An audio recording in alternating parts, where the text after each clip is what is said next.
नमस्कार दोस्तों, स्वागत है पीडब्ल्यू ओनली आईएएस में। एक न्यूज जो हमने 27 फेब को भी कवर किया था, जो पतंजलि के एडवर्टीजमेंट्स के अराउंड था और पतंजलि को कोर्ट में आईएमए इंडियन मेडिकल एसोसिएशन लेके गई थी।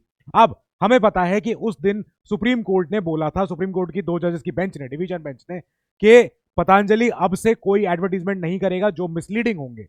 याद कीजिए, उस वीडियो में हमने बात करी थी कि कैसे पतंजलि के जो काउंसिल हैं, जो एडवोकेट हैं, उन्होंने कहा था कि सर आप एक ब्लैंकेट बैन मत लगाइए प्लीज, क्योंकि पतंजलि के और भी कई सारे प्रोडक्ट्स हैं हमारे, और एक ब्लैंकेट बैन लगाने से हमारे एडवर्टीजमेंट पे, हमारी कंपनी के कॉस्ट पे बहुत बड़ा इफेक्ट पड़ेगा। हम ये नहीं चाहते हैं। उससे पहले याद कीजिए कि 21 नवंबर को सुप्रीम कोर्ट की दूसरी बेंच, जिसमें जस्टिस अमानुल्लाह जी थे और जस्टिस प्रशांत कुमार मिश्रा जी थे, तो इन दोनों जजेस ने बोला था कि हम पतंजलि के ऊपर हम एक बहुत बड़ी कॉस्ट लगाएंगे, और जो होगी 1 करोड़ पर प्रोडक्ट, हर प्रोडक्ट पे 1 करोड़ की कॉस्ट, क्योंकि ये एक स्मीयर कैंपेन, एक मेडिकल, आज की मॉडर्न मेडिसिन को बदनाम करते हुए अपने एड चलाते हैं। खास करके स्पेशली जो एड केस के दौरान जिसका मेंशन हुआ, जिस एड की वजह से आईएमए ने केस किया था, इस एड में लिखा था कि मिसकंसेप्शन जो एलोपैथी ने स्प्रेड किए हुए हैं, और अपने आप को बचाओ ऐसे, और अपने देश को बचाओ फ्रॉम द मिसकॉन्सेप्शंस और ऐसे लाइज, ऐसे जो रूमर्स फैले हुए हैं by the pharma and medical industry. Let's make India disease free. इस एड को लेके आईएमए, इंडियन मेडिकल एसोसिएशन, जाती है सुप्रीम कोर्ट में। वहां पे सुप्रीम कोर्ट ने बोला था कि हम देख रहे हैं पिछले 2 साल से, हम पिछले 2 साल से, 2 ईयर से हमें यह दिख रहा है कि देश को एक धोखे में रखा जा रहा है। कोविड के दौरान हमने देखा था कि कई सारे कैजुअल स्टेटमेंट दिए जाते हैं। जब बाबा रामदेव जी ने कई बार ऐसा बोला कि कोविड जैसी कोई बीमारी नहीं है, कोई प्रॉब्लम नहीं है, और लोग ऐसे ही बस परेशान हो रहे हैं, ये सब कुछ मॉडर्न मेडिसिन की वजह से हुआ है, आप खाली आयुर्वेद की दवाइयां जो हम बनाते हैं ये लें और सब कुछ सही हो जाएगा।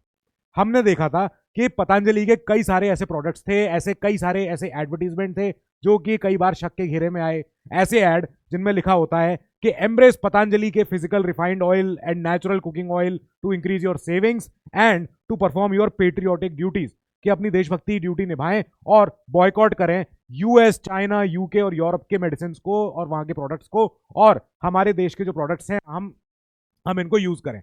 अब कई सारे ऐड ऐसे थे जो टारगेटेड थे, सिस्टमिक थे, और एक स्मीयर कैंपेन, एक जिसे कहते हैं कि किसी की साख को कम करना, तो एक सिस्टमिक कैंपेन चल रहा था, और वो था अराउंड मॉडर्न मेडिसिन और फार्मा इंडस्ट्री, मेडिकल इंडस्ट्री। और ये बातें थी कि सर कोविड में जो हुआ वो बस एक मॉडर्न मेडिसिन की देन है और एलोपैथी से कुछ नहीं होता है। एक बहुत बड़े टीवी चैनल पे ये इंटरव्यू आया था, ये कई बार फेमस भी हुआ, जिसमें जो आईएमए के महासचिव थे, जनरल सेक्रेटरी थे, जो डॉक्टर लेले जी, उन्होंने इस इस न्यूज चैनल को भी बोला हुआ था कि ऐसा क्यों हो रहा है कि आपके प्लेटफॉर्म पे बाबा रामदेव जी आए हैं और वो अपनी कोरोनिल का प्रचार कर रहे हैं। How is this possible? हम यहाँ डिबेट अगर करने आए भी हैं, ठीक है, आयुर्वेद और एलोपैथ की जो अब ये डिबेट भी है, यहाँ पे वाई इज कोरोनिल इनके आगे रखी हुई है, वाई सो। तो इसके बाद से ही फिर डॉक्टर लेले जी ने कई बार बोला कि आपने कई बार ऐसे ऐड बनाए हैं जिसमें आप मेंशन करते हो कि जो जो स्किन के एलिमेंट हैं, स्किन की डिजीज हैं, पता है स्किन की डिजीज में यहाँ पे ऐड में मेंशन था कि जो डार्क स्किन है वो भी एक डिजीज है, जो सांवलापन है ये एक प्रॉब्लम है, और आयुर्वेद और पतंजलि के प्रोडक्ट्स इस डार्क स्किन की प्रॉब्लम को सॉल्व कर सकते हैं। तो ऐसे कई सारे ऐड थे जो बहुत ही टारगेटेड थे, मिसलीडिंग ऐड थे, साफ बात है। और यही फिर सुप्रीम कोर्ट की दूसरी बेंच ने, जो अभी इस मैटर को सुन रही है, 27 फेब को उन्होंने, जिसने ऑर्डर दिया था कि कोई सा भी अब और ऐड नहीं चलना चाहिए, मिसलीडिंग ऐड नहीं होने चाहिए, आप कोई भी ऐसी कैजुअल स्टेटमेंट नहीं देंगे, ऐसी कोई भी कोरोना के दौरान जो भी यहाँ देश में डेथ हुई है, ऑक्सीजन कमी हुई है, आप ऐसे जो भद्दे कमेंट्स देते हैं ये नहीं होने चाहिए।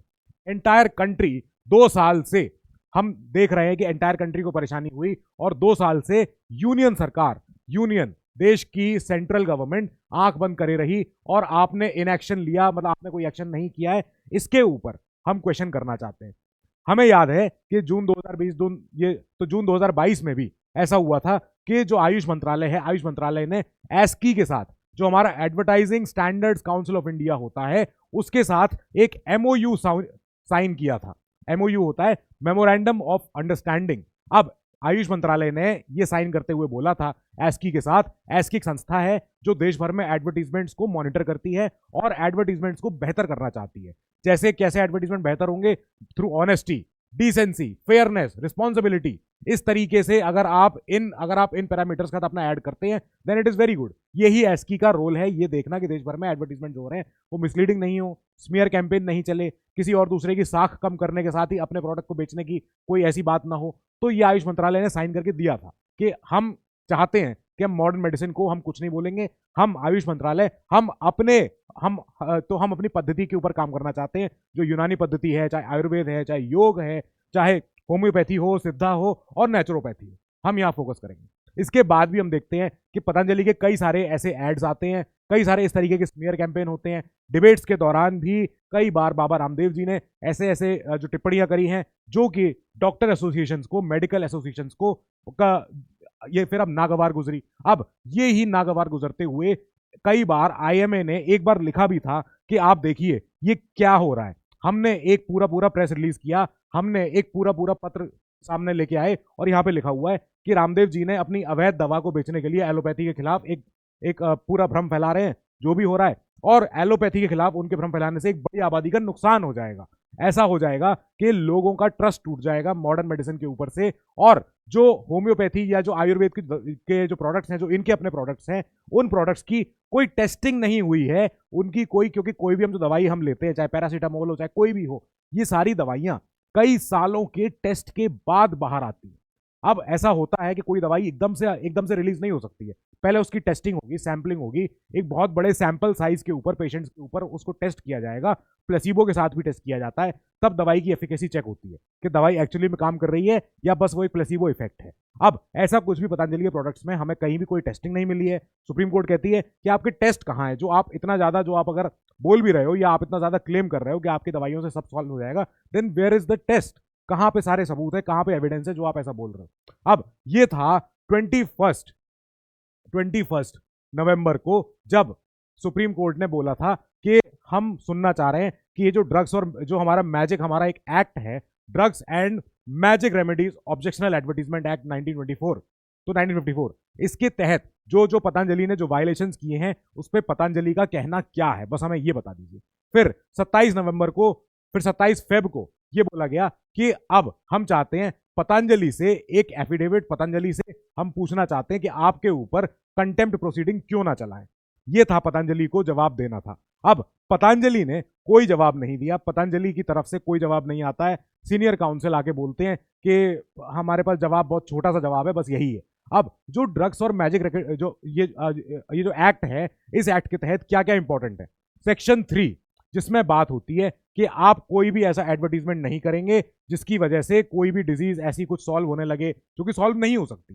डायबिटीज का इलाज, कोई भी ऐसा क्यूरेबल डिजीज है ही नहीं अभी कि ये जो डायबिटीज है उसका ट्रीटमेंट हो सकता है, उसको कंट्रोल कर सकते हैं, पर डायबिटीज जैसी बीमारियों का, अर्थराइटिस जैसी बीमारियों का कोई क्योर नहीं है। ऐसा नहीं हो सकता कि आपने दवाई ली और डायबिटीज गायब हो गई आपके शरीर से, ये नहीं हो सकता है। साथ ही section 4 prohibition of misleading advertisement relating to drugs, जो एड्स मिसलीड करते हैं जनता को, बहुत बड़ी आबादी को, उसको ये सेक्शन रोकता है, ये एक्ट उसको पनिश भी करेगा अगर इसका वायलेशन होता है तो। अब यहीं पे जो पीएस पटवालिया जी हैं और ये बहुत बड़े सीनियर एडवोकेट हैं विपिन सांघी जी, अब ये थे पतंजलि की तरफ से। इन्होंने कहा कि सर हम ठीक है, हम आपके पास एफिडेविट लाएंगे, और फिर एफिडेविट नहीं आता है। अब क्या होता है कि जो आज के दिन फिर सुप्रीम कोर्ट ने बोला कि कहाँ एफिडेविट, क्या हुआ।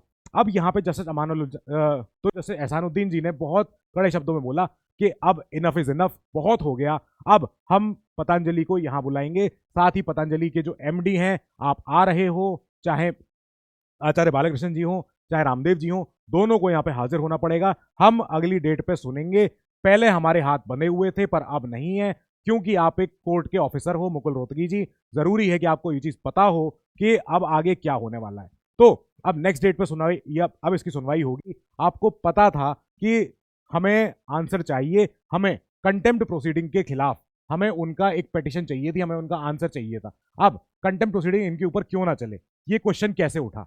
ऐसा हुआ कि जब सुप्रीम कोर्ट ने कई बार पहले बोला हुआ था, 21 नवंबर 2023 को, पिछले साल बोला था कि कोई भी मिसलीडिंग एड मत करना, कोई कैजुअल स्टेटमेंट मत देना, कोई आपका एक पेंडिंग केस चल रहा है, इसके बीच में हम नहीं चाहते हैं कि आप कोई भी ऐसी कोई बातें बोलो बाहर जाके।